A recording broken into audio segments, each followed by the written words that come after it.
White House is pushing back against growing concerns over the mental health and well-being of sailors aboard the USS Abraham Lincoln. President Donald Trump has dismissed questions over the carrier's more than 260-day deployment in support of the Iran war, insisting the mission has not gone on long enough. But reports from sailors' families paint a far more troubling picture.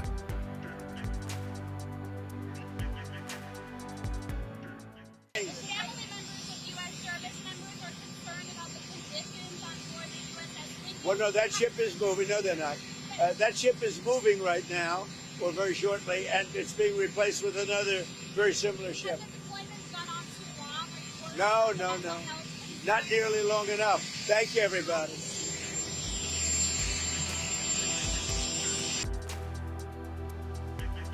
Behind that White House dismissal, military families and lawmakers have raised concerns over shortages of basic supplies, alleged water contamination, plumbing problems, exhaustion, and deteriorating mental health aboard the carrier.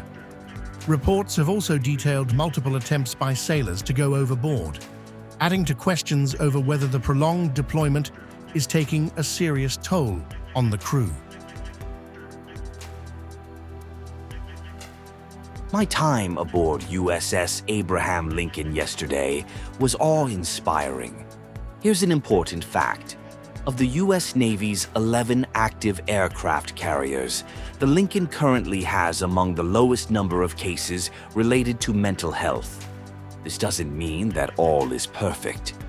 Find any of the nearly 4 million Navy veterans in America today, and they will likely tell you that service at sea for long periods isn't for everyone.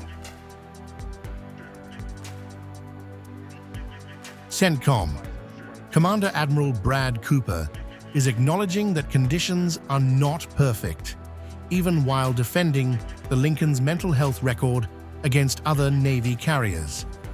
Cooper has described prolonged service at sea as uniquely challenging and said, "Mental health requires attention alongside physical and spiritual health." He has also praised the carrier's leadership for making crew resilience a priority. But Defense Secretary Pete Hegseth is rejecting reports of deteriorating conditions aboard the Lincoln, saying the situation has been completely misrepresented.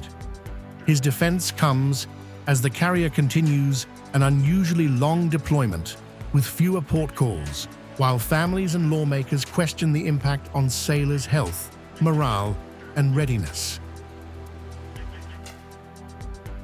We make sure every ship, every crew, every captain has everything we can provide them at every single moment. Some deployments are longer than others, and I have more respect and gratitude for those sailors than anybody. What they do in those high seas and those austere conditions with less port calls, it's incredible.